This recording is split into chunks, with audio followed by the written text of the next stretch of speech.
Okay, this is just a quick introduction to OAuth2, authorization framework used for, again, integrating many external authorization providers such as Google, GitHub, into your application.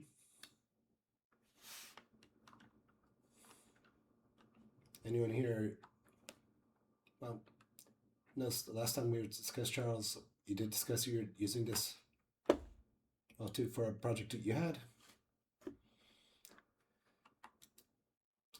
Again, quite common used in industry. And again, quick overview. OAuth2 is an authorization protocol framework that enables applications to obtain limited access to user accounts stored on external service provider all over the HTTPS protocol. It enables delegation of user authentication to the external service provider hosting the user account after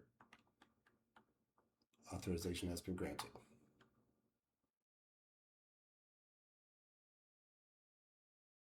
You can use this again. And I'll also go into the difference between authorization RC, just quick overview, authorization, authentication and authorization. Authentication, it just confirms who a user is, who they say they are. And this, of course, happens first. You have to first log in, prove who you are. Then after you prove who you are, you can go to authorization, RC. Grants user permission to access a resource. So once you have proven who you say you are, authorization can give you access to the resources you need. And again, determines the permission the user has, and also happens after authentication. Now, of course, I'll put these slides on the meetup page afterwards, and there are these resource links here. See? Any questions so far?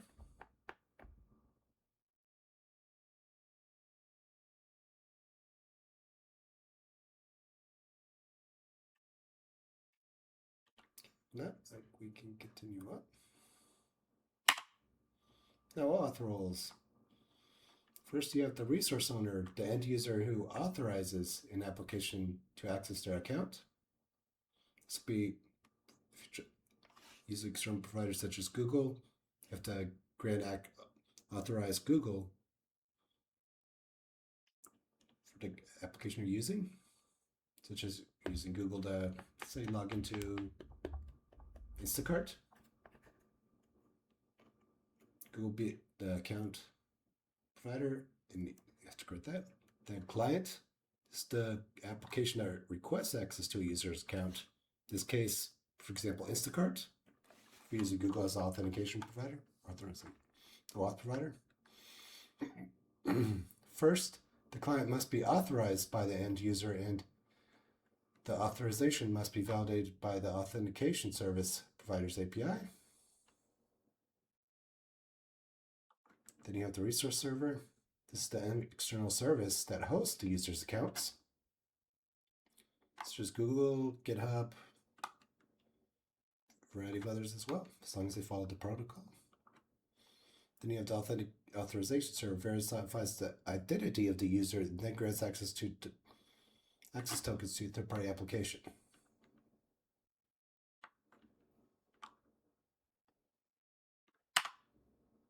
Here's a quick extract protocol flow.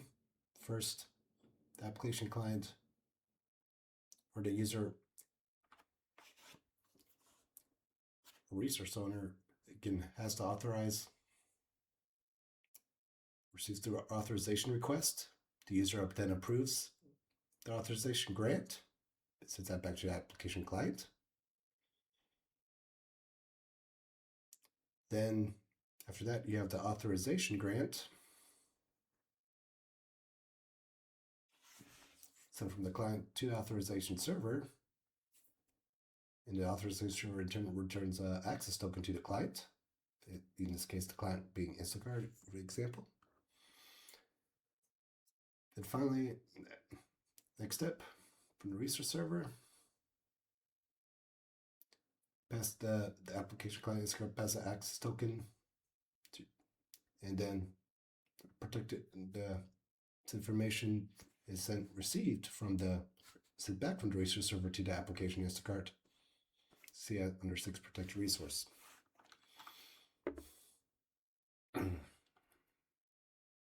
So 1 and 2 is when the user sets up the OAuth as their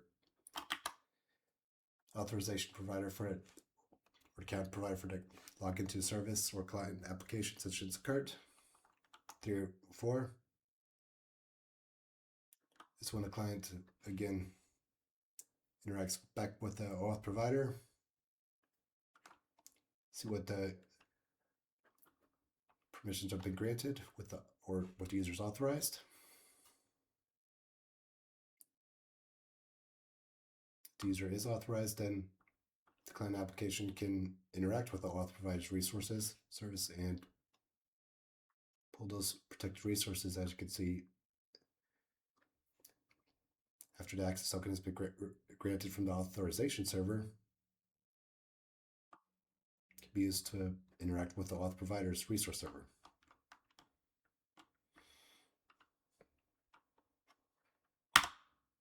Application registration. The following must be registered with a third-party service provider for a client application to utilize the service, that it being an application name, application website, callback URL / redirect URI.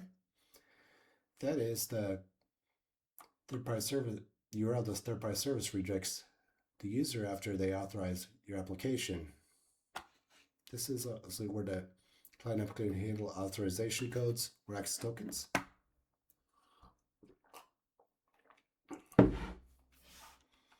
Questions so far?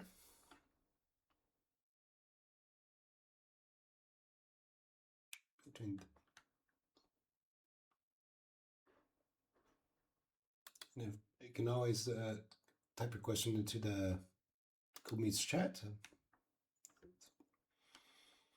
This is again going over both the protocol flow and the registration process. No, we'll continue on. Then you have the client ID, the client secret. Once the client application is registered, client application, again being Instacart for example, the service will issue a client ID and a client secret. Client ID is basically, think of it as a public key for the application. It's a string that's used by a service provider API to identify the application. It's again used to build authentication URLs presented to users. And then the client secret being the private key that the client application needs to interact with the OAuth provider. This is used to authenticate the identity of the client application to service API. When the application requests access to user account, this is what you really must keep private.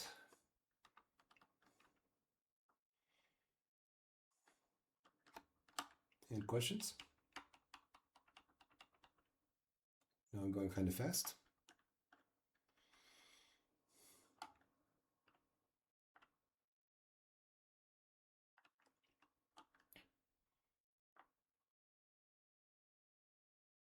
Again, I'll show you both this and live demo. Now you have the authorization grant. The authorization grant type depends on the method used by the application to request authorization. The grant type is supported by the end client device and the service API. Common ones are authorization code used by server-side applications such as Instacart. Client credentials used by clients with the application to have API access, such as you have a REST API. That's when you want to use a client credential to interact with that. Then device code. In this case, you have Smart TV, for example. This is used with devices that have input limitations such as Smart TVs. You basically use the device code and then log in with that using your phone or laptop or other computer, or an external device that has more input freedom.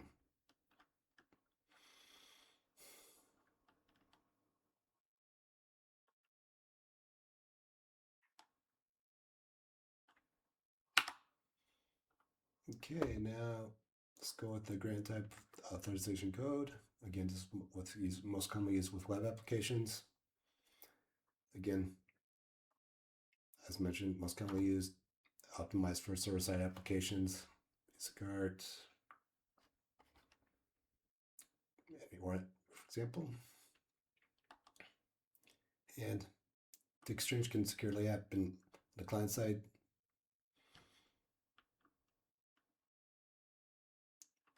Client application server side, yeah. Sorry, yeah. Again, sorry about the cold. And authorization server returns a single authorization code to the client, and which this authorization code is then exchanged for an access token. Let's go through the flow.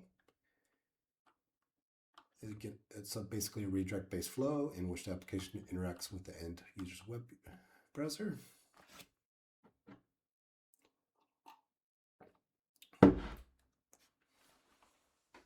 Questions?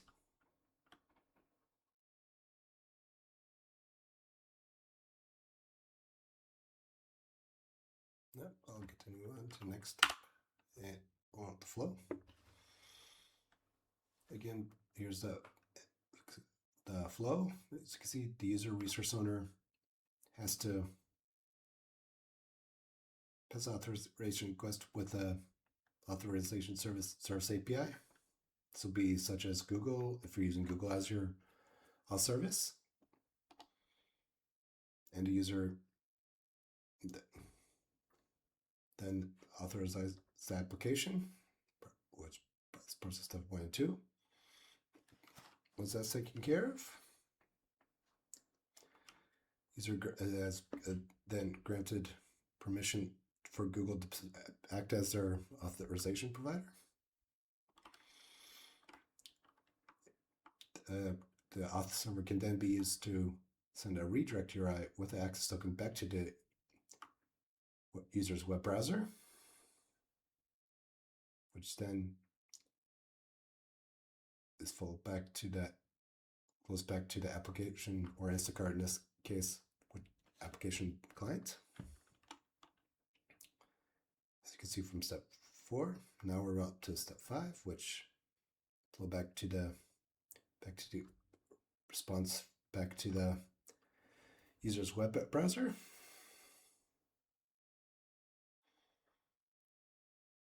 Again, jumping around. The web browser then follows the reject URI, which will be the Instacart or the client application. 5. We're now sending back token to, the Instacart or whatever your application is, sends the token extraction back to the user agent or web browser. Then finally, under 6, the web browser, passes the authorization token to the backend the client application or Instacart example. Okay, am I making this clear enough? Any questions? Yeah, so I'm a little confused about 1 and 2. So step 1 is initiated by the application so the user is browsing application. The user browses application. Does the application connect directly to the auth server then? The user has to click, usually, I'll show this in the demo. User has to grant their application access. Okay, I'll follow. And it's usually in a pop-up window if you're doing, like I said, simple web applications such as Instacart. Okay, so there is a user click for step 1. Yeah. Okay. They first have to grant the identity auth service provider permission for the client application to have their information. Make clear. Yep.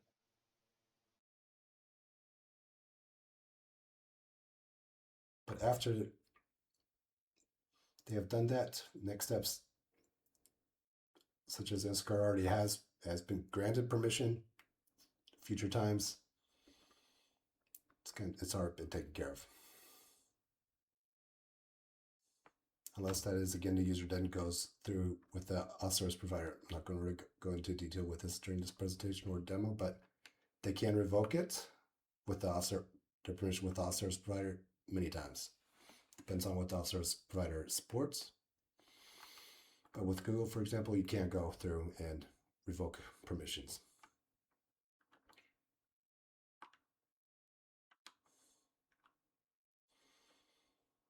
Okay, now the lab walkthrough. Again, just following this simple tutorial. Open the link. This is, again, based off of a merge request from, as Spring Boot is updated so frequently that these stores, go out, things get updated. It's broken down to 5 parts. Again, pretty simple, just getting started, everything up, click, log out, then 2 providers. First provider will be GitHub, followed by Google. Now, this time it's a lot. I do have everything already predefined and implemented. 1 minute. It's kind of multi-screen setup, and now IntelliJ is all over the place.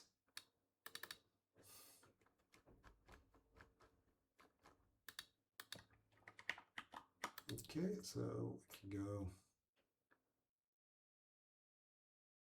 That's what the end result will be, but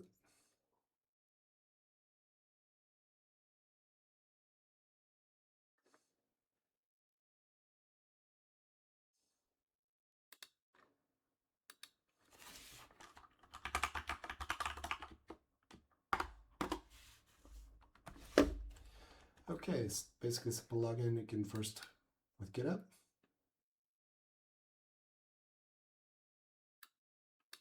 First, in there.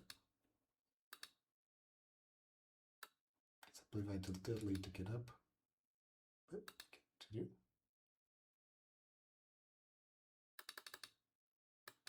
Those are just too simple. So you can now do all that too.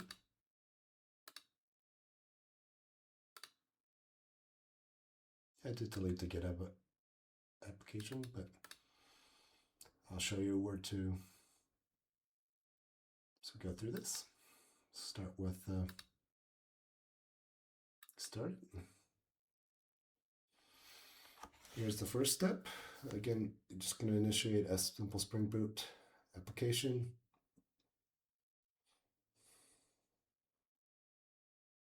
Set up the home page.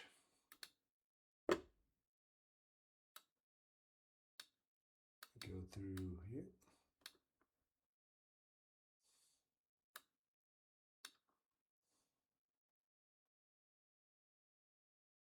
Yeah, basically doing a Maven Spring Boot application, which you're going to want our, of course, Spring Boot starter. And I can also,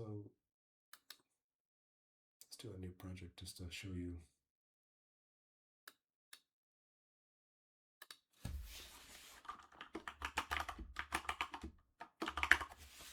So we want to go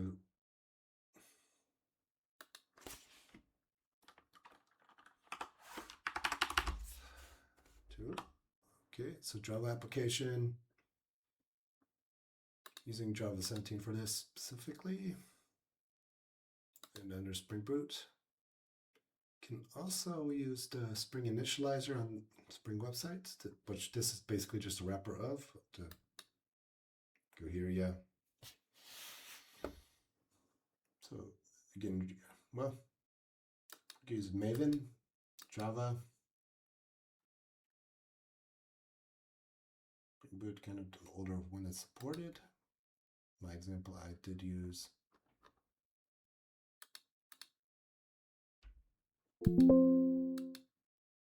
Spring Boot today's 3.58. Not the latest, but to get this lab demo working based off of what I posted this, let me things clear. I'm going to share this presentation link. Show you where to get initialized. Any questions so far on that? Is anyone actually following along? Wants me to go through this, or would you just be happy if I just share to get entire repo?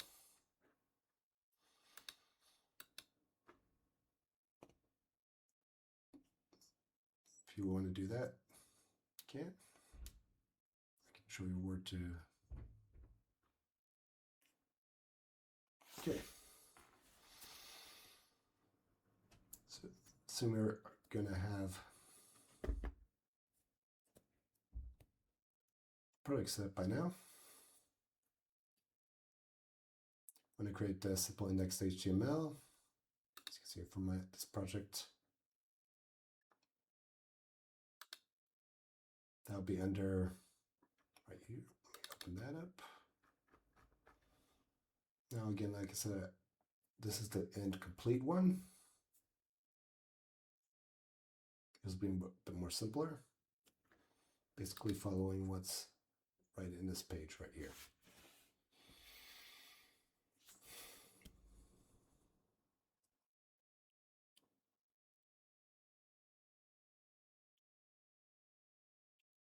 Of course, with this login page, even though it looks like it's fair balance, gonna have to add the dependencies, both jQuery Bootstrap and WebDrive's Locator core to the POM XML.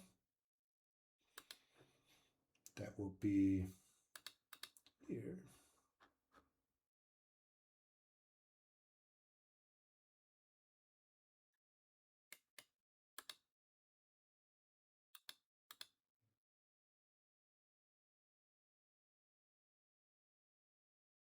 Yep. Yeah, jQuery Bootstrap and great core. Yep. Same as your simple Java dependencies if you're using Maven, which in this case, yes.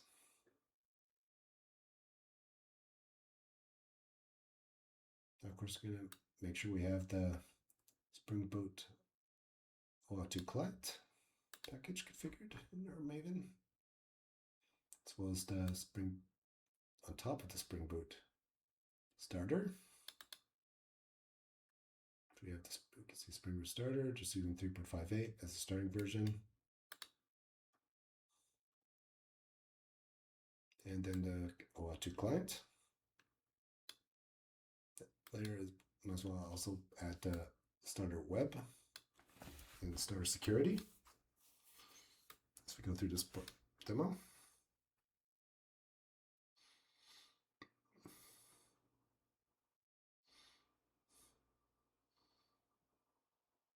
Now we're going to create the GitHub app.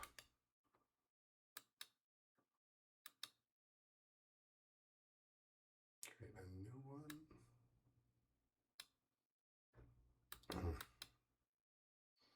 Call it with demo.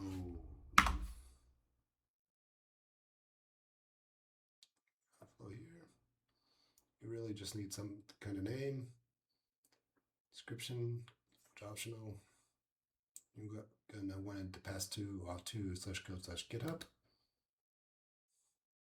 And again, apps homepage localhost 8080. Then we will register our application. Here's we have the client ID now.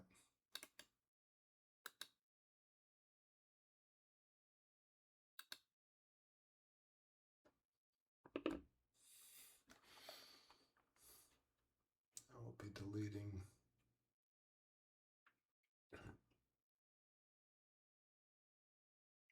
now after this application I will be deleting these credentials, so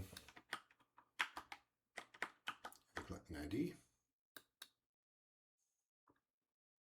The secret, this is what you really want to protect, verify, but like I said, for demo purposes,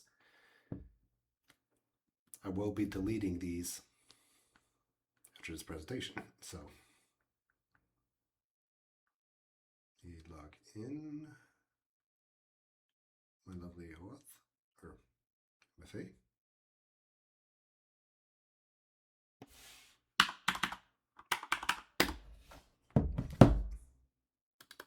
Too slow.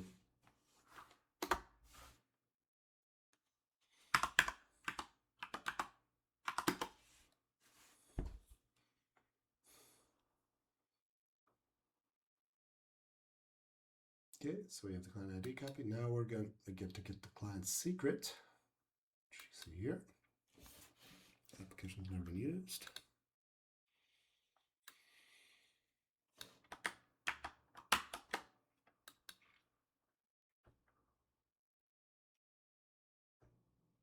And now let's go back to building this again. Stop. Rebuild. Around. Let's make sure. Appear to be. Back to our local host.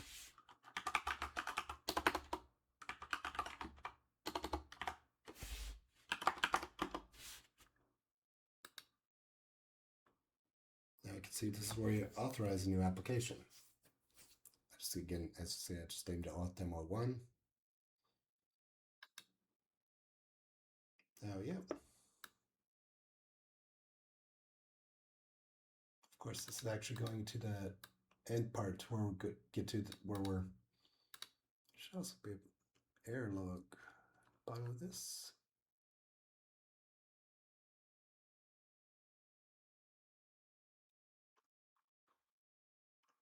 We do a handling if you're not a member of a group, which see here.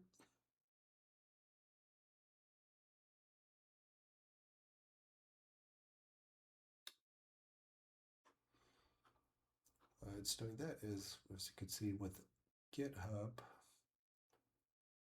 if you go, this is part of the last one, custom error handling. We're checking if you're a member of a specific group, which I'm not. Where is that one? Right.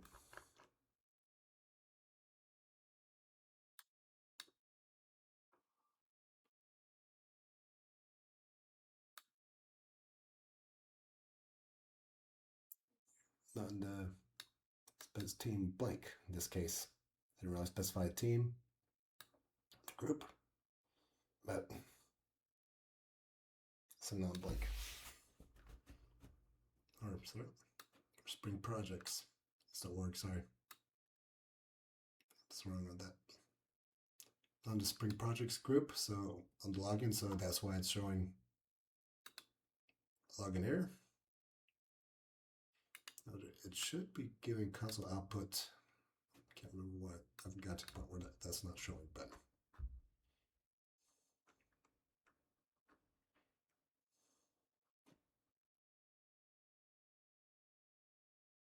any questions so far? Anyone need to follow? Okay. So dependencies, that setup, the client get secret. Again, you just go to right here in this link, add new GitHub app.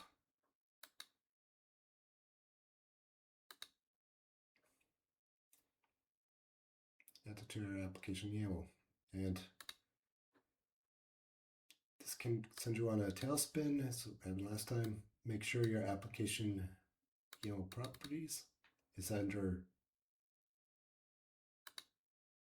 just under resources, not under anything else. Has to be correct right under here. That or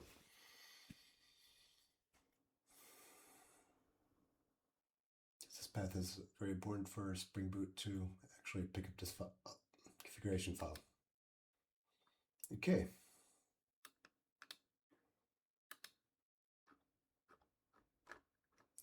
as you can see, we haven't really started. We just configure a splash web page with this and get that GitHub application registered. Next, we'll go to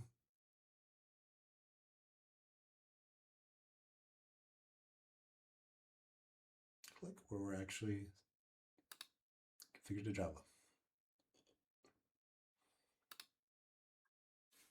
So, second part. Again, first going to add some more jQuery for both users unauthenticated then authenticated. Some JavaScript demonstrated here. Here's where I actually built Java. Simple get API endpoint.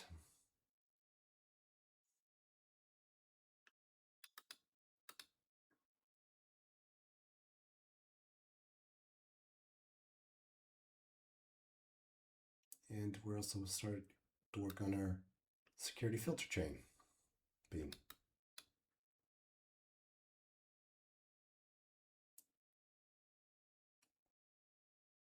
Again, this is where it handles OAuth2 and as also exception handling.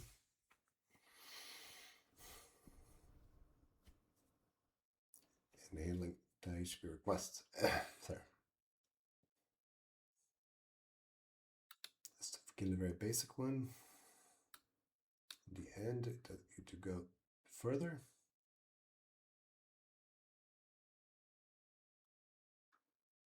Here you see past success URL, and the handler, the message, and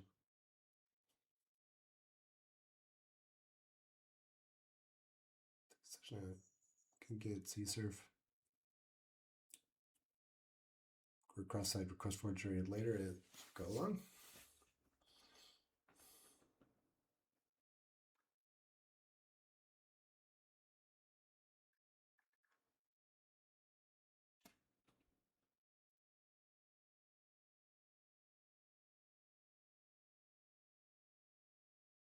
Yeah, again, as mentioned, why that first for GitHub, why it fills out first is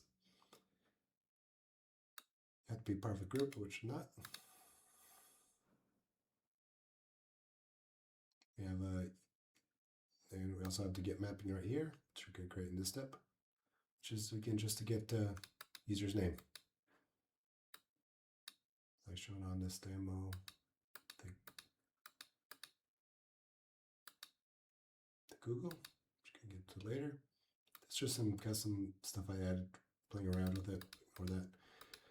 But logged in as my name. And that's being pulled from Google's backend.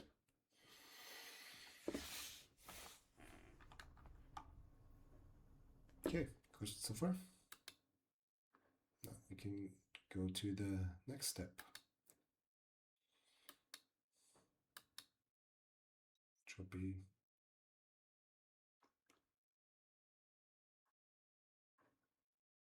providers.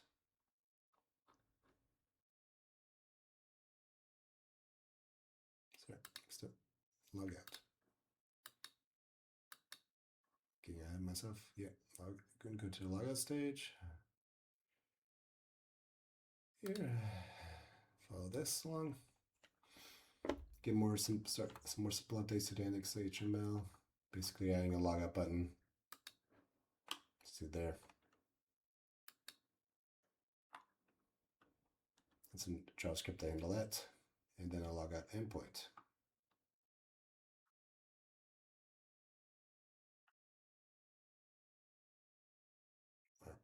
Which is part of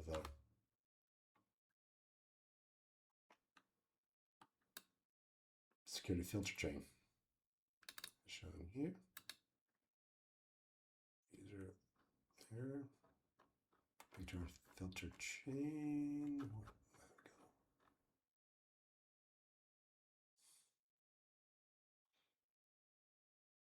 So we have our login. To login, then our logout as post.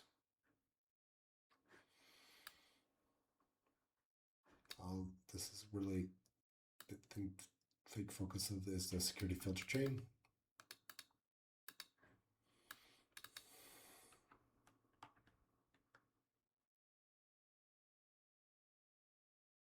also can configure CSRF. Cross-site request forgery protection, which requires tokens to be included in requests. And as you can see here, back under the security filter chain, at that, add a CSR token repository as well as a token request handler.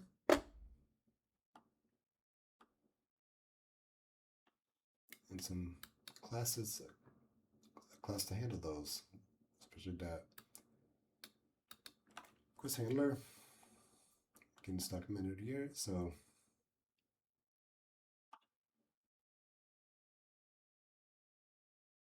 should CSR token is handled by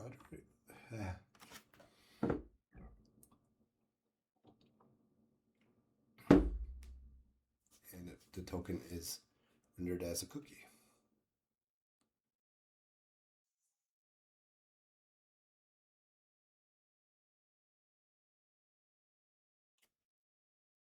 And a function to resolve the token value.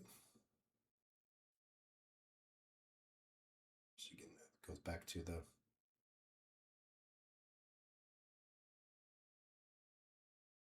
handling function.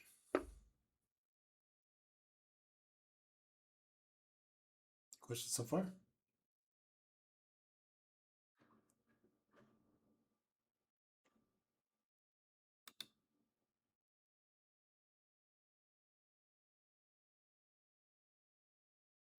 Continue on.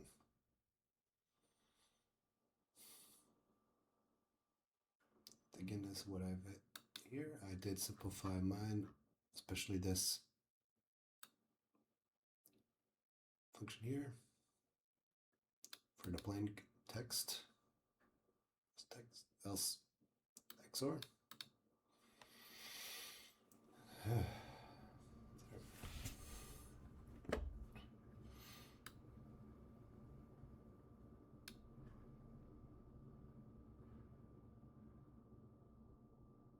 Now that we've got to that, we can then go to the two providers.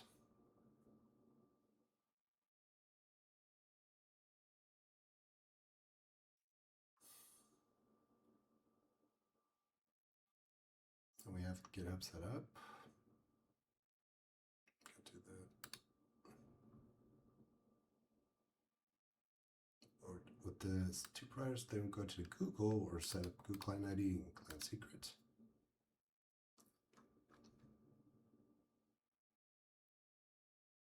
Find instructions on the OpenID page.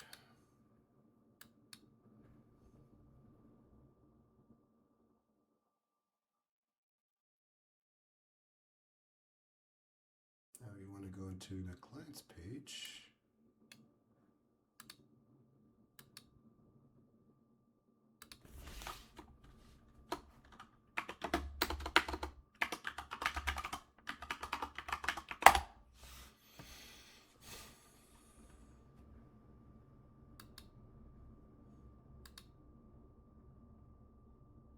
And I get that.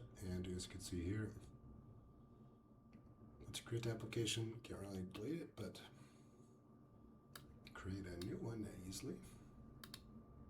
This is a web application.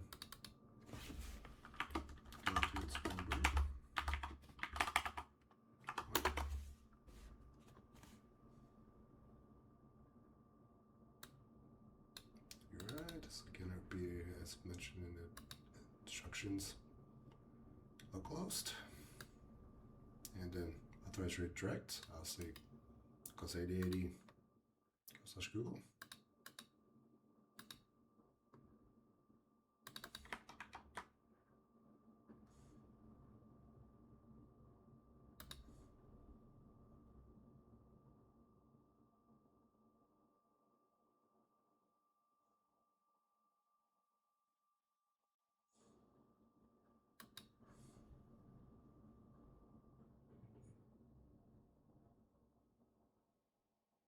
And JavaScript origins, again, where the web app will be. This will be our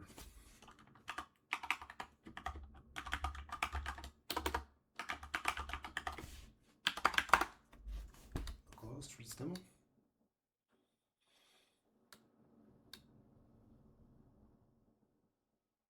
Again, we can see a client ID and client secret. So you'll only be able to get these once. And again, I will be deleting these afterwards.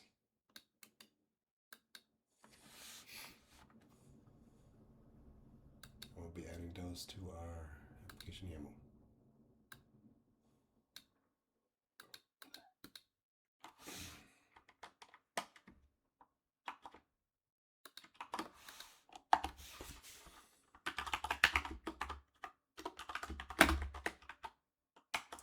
Ready?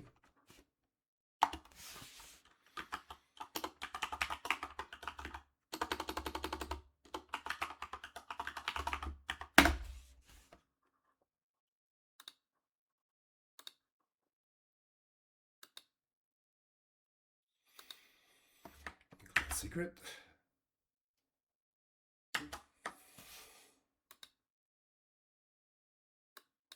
What is new client secret? Back to our simple application. To Google. And now we get to have to reauthorize ourselves. We approve. This is a new client application technically. And now we're back logged in.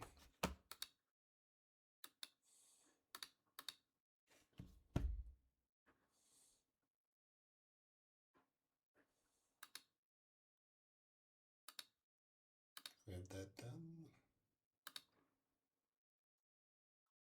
Set that to a second author provider.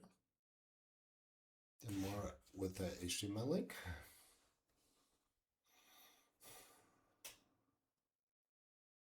Of course, just not going into database with this.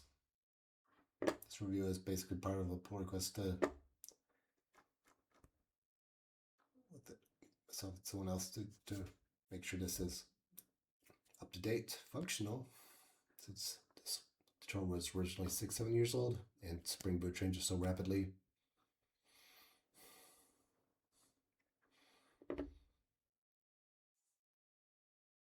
And two providers now.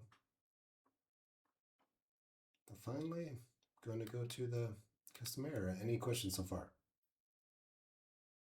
Is anyone stuck? Doubts, anything? No? Okay. Now, if you're not part of a group, this is where that error comes in, as I showed you with the mine project.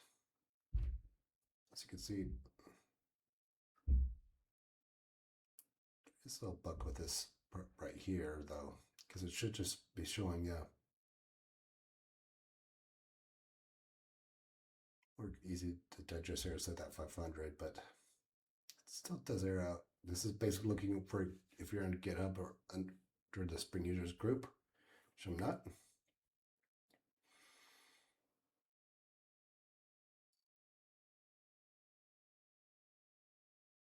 Or Spring Project group, yep.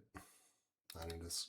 That's why it errors out. And since it doesn't really apply to Google project, doesn't really care.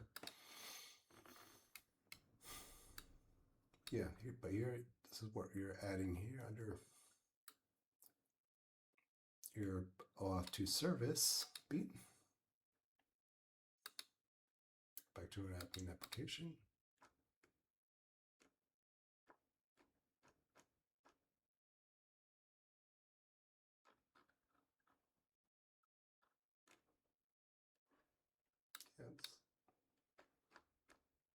Support the main function, just a separate bean, OAuth2 service.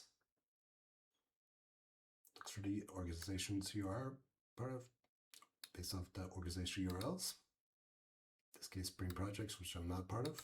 Why it errors out.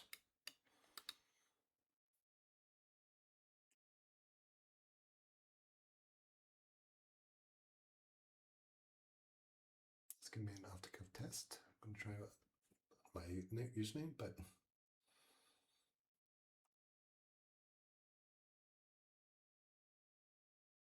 yeah. So basically, checking for. So Spring Projects not. I'm trying to do my own personal namespace, but let's try. I compile and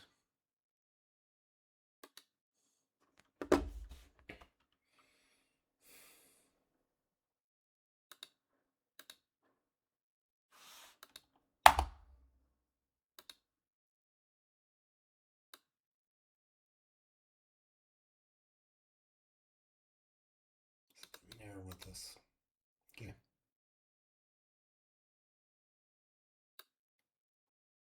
And that is again a bug with the so you're bugging this application, which I'll debug. Didn't we have the same problem last time? This is actually much further than we got last time. Last time, as I mentioned, it was so simple, but with disruption that we had at the beginning of the presentation, I just not clear-headed. The application YAML was in the wrong place. That's why everything broke.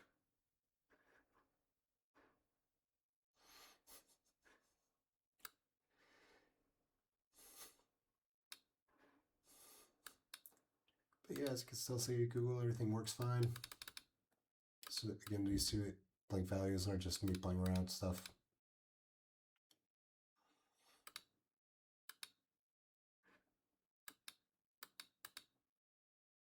Trying to figure out what this specific issue with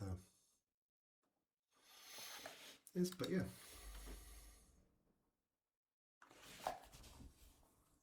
Okay.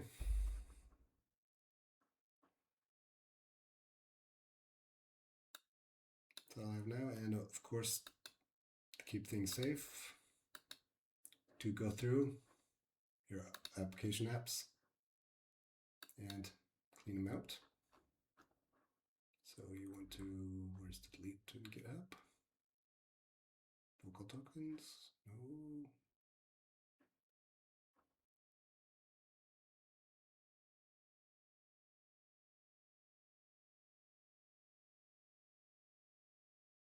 Client secrets too, yep. But first, delete the client secrets.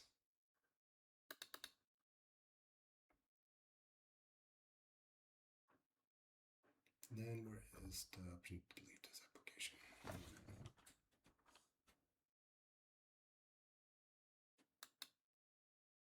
Oh yeah, right here under advanced, of course. They're trying to hide it. Make sure you don't out. But since these are, and of course, another fun thing with auth providers, you can see what applications you are authorized with. These are the ones I've used. And there are demo ones here, which I want to get rid of. Which I can't click on.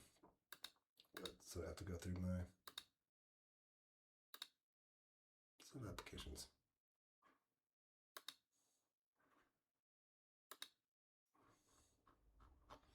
So go under, with GitHub, go under advanced, delete application. Let's clear out everything.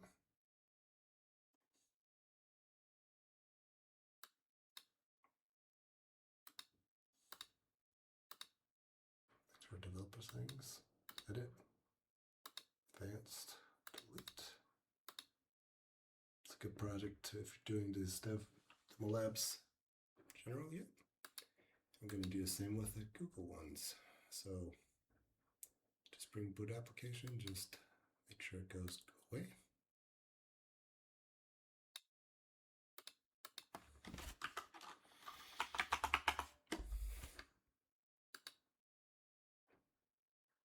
And be very careful not to delete one you want to keep, such as. So again, just do supply verification. You want to delete 2 Spring Boot 1.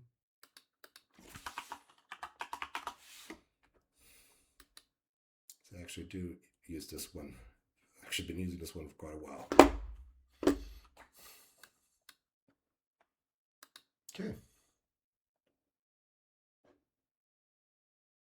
Our applications have been deleted to cleared out.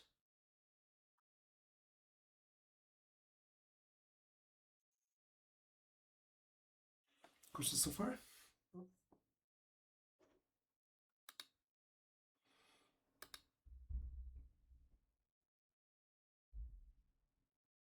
And this is all under GitHub. I'm going to also be posting my send project as well, and did a meeting link to the page.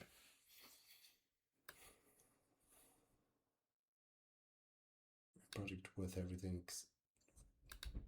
These adapted out.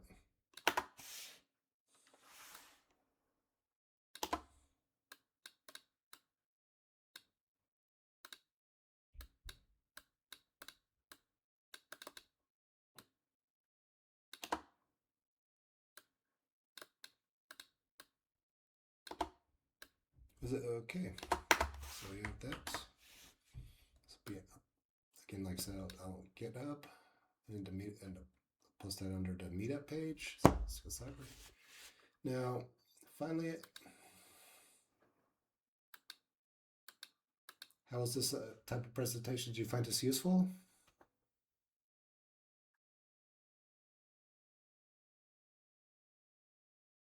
Would you like to try it with different formats, presentations? This first time with a live walkthrough demo or live-ish walkthrough demo. I did everything prepared as well, showing you beforehand, but